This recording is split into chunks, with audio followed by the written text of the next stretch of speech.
이른바 검언유착 수사와 관련해서 추미애 법무부 장관 그리고 윤석열 검찰총장 사이에서 벌어지고 있는 대치 국면, 양지열 변호사와 함께 계속 얘기를 나눠보겠습니다. 어서 오십시오. 안녕하세요.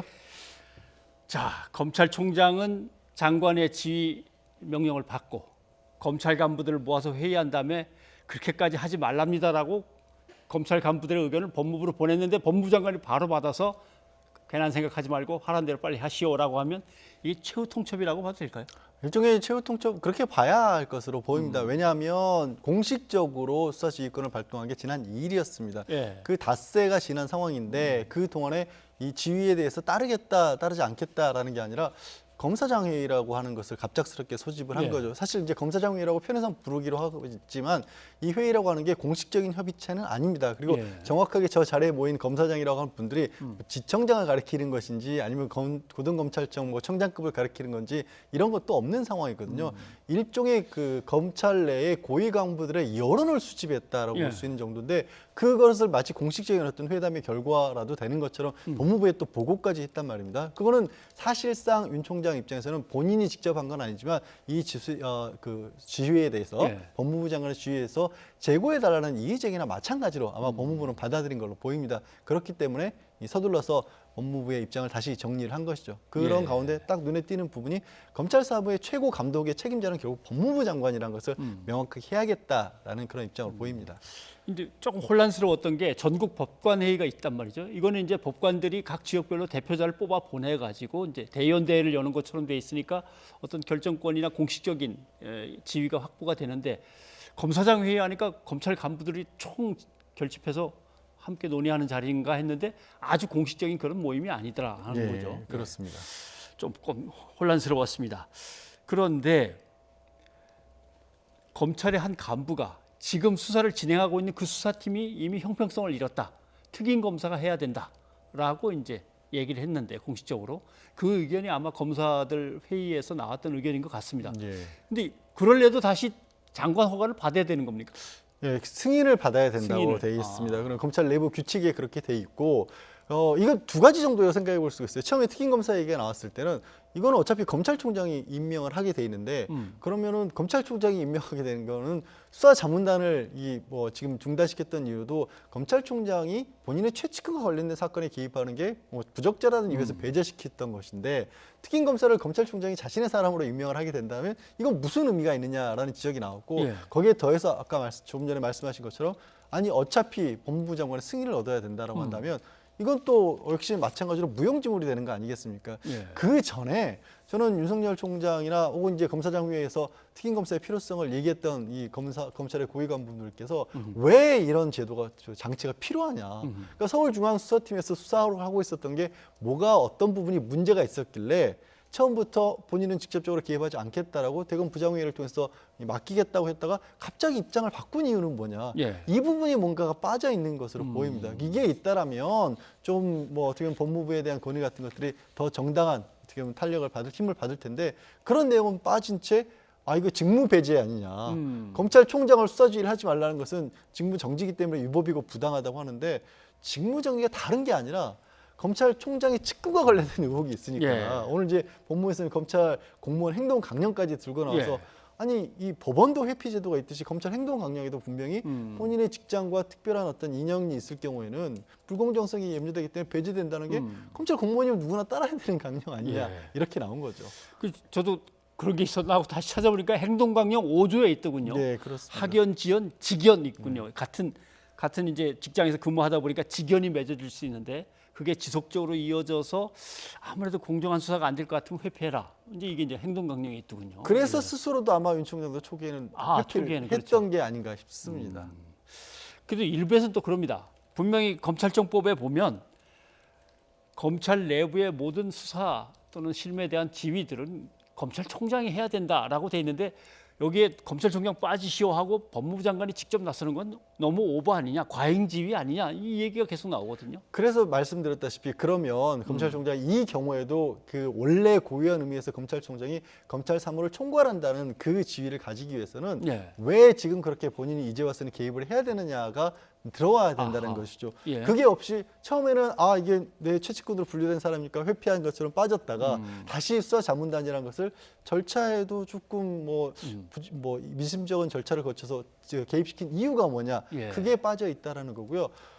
이렇게 직무배제되는 게 나쁜 선례라는 얘기도 나오는데, 그러면 앞으로 검찰총장과 관련돼서는 검찰총장의 측근이 관련됐든 누가 관련됐든 무조건 검찰총장은 안 빠져야 되는 겁니까? 예를 들어서 뭐 예입니다. 어디까지 가정입니다. 검찰총장이 더 가까운 사람, 뭐 가족이 문제가 됐다. 그래도 그럼 검찰총장은 그 사건에 대해서 지휘를 해야 될까요? 하하, 알겠습니다. 근데 법무부 장관은 휴가를 낸 것 같더라고요. 예, 뭔가 오늘 고민을 하고 뭔가 접점을 찾아내려는 걸까요?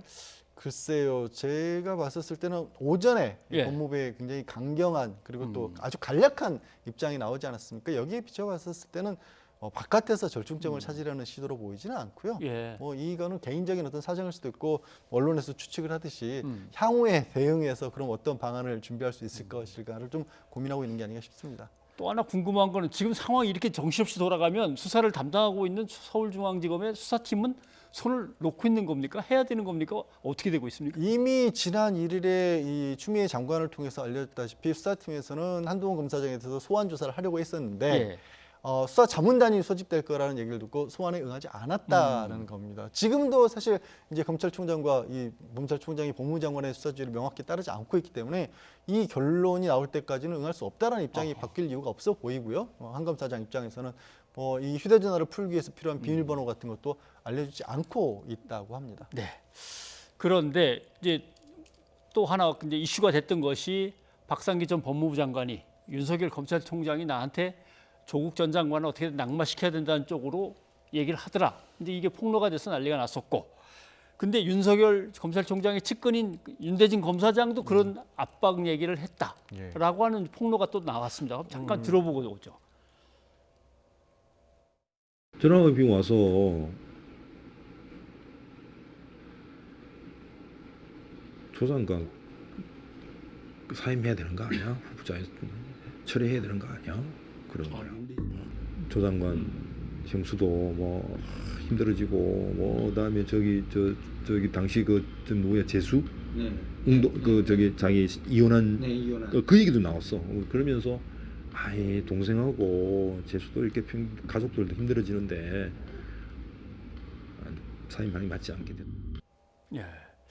황희석 전 법무부 인권국장인데, 근데 대대적인 조국 장관 가족에 대한 수사가 들어가기 한 며칠 전입니다. 네. 예. 그러면은 이 윤대진 검사장이 벌써 내사하며 어떤 논의 같은 걸 거쳤다는 얘기인지 여기가 이제 의혹이 있는 거죠. 네, 그렇습니다. 그걸 알고 있었다고 보이는 게 당시에는 수원지검장이었습니다. 예. 그렇기 때문에 공식적으로 서울중앙지검에서 하고 있는 수사를 알 수 있는 자리에 있지는 않았죠. 않았는데. 공식적으로는. 예. 그런데 단순히 조국 법무부 장관에 대한 것뿐만이 아니라 나중에 수사에서 뭐 지금 재판까지 넘겨졌다시피 뭐 조 전 장관의 부인이라든가 아니면 동생이라든가 또 말씀하신 이혼한 또 동생의 부인이라든가 이런 문제까지 구체적으로 거론을 했다라는 겁니다. 그러면 이거 수사 내용을 알고 있었던 게 아니냐라는 생각을 할 수밖에 없고, 물론 지금 윤대진 검사장 같은 경우에는 그런 사실이 전혀 없다라고 부인을 하고 있습니다만은 좀 황희석 전 법무부장의 얘기가 굉장히 구체적일 뿐더러 그 얘기를 듣고 고민하다가 결국 이제 법무부의 다른 간부들에게도 이 상황을 어떻게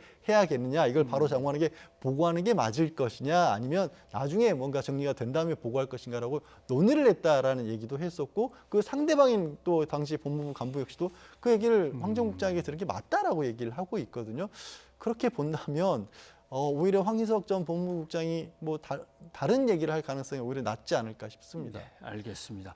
그런데 윤석열 검찰총장하고 윤대진 검사장은 어느 정도길래 측근이라는 단어가 붙어 다니는 겁니까? 뭐 검찰 내에서 과거에도 소윤 대윤이라는 표현을 쓸 그렇죠. 정도였었고, 기억하시겠지만 사실 윤석열 검찰총장이 이 검찰총장 본인의 청문회 과정에서 가장 곤혹을 겪었던 게 한 예. 7년여 전에 이 거짓말했다, 기자에게 거짓말했다는 부분이 드러나면서 이 어떻게 보면 이제 문제가 됐었는데, 이 소윤이로 불리는 윤대진 검사를 보호하기 위해서 내가 거짓말했다고 스스로 인정을 할 정도로 굉장히 가까운 그런 인물인 거죠. 근데 지난번 박상기 전 법무장관의 이제 윤석열 검찰총장에 대한 폭로에서도 사모펀드 얘기가 가장 이제 집중적으로 나왔었는데, 이 윤대진 검사장도 역시 사모펀드 얘기를 많이 꺼냈다고 얘기를 해요. 그 네. 얘기도 한번 좀 들어보고 오죠.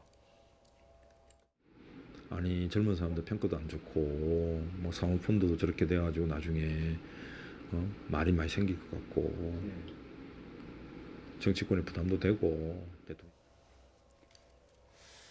예, 사모펀드는 지금 재판이 계속 진행 중인데도 실체가 뚜렷하게 안 드러나는 건데 저 때 이미 뭔가 상당한 확신들을 갖고 있었던 모양이에요. 근데 확신들을 갖고 있었기 때문에 강제 수사를 그렇게 착수를 했다라고 하기에는 예. 그 확신 이후에 나온 증거들이 아직은 없다라는 거죠. 그러니까 아직이란 말을 쓰기에도 이미 시간이 꽤 오래 걸렸고 물론 조 전 장관 본인에 관한 재판은 아니었지만 오촌 조카의 재판에서는 이게 권력과 연결된 부분이 없다라는 거 아니겠습니까? 네. 그러면 이 사모펀드라고 하는 게 윤 총장이 본인은 부인하고 있지만 좋지 않은 것이다, 사기꾼들이 하는 것이다라고 그렇게 본인은 봤다고 할지라도 거기에 권력과 연결된 어떤 비리라는 게 없는 상황이라면 그리고 그 사모펀드에 투자했다는 것을 조 전 장관이 민정수석으로서 다 고위공직자 재산 신고에 신고를 했거든요.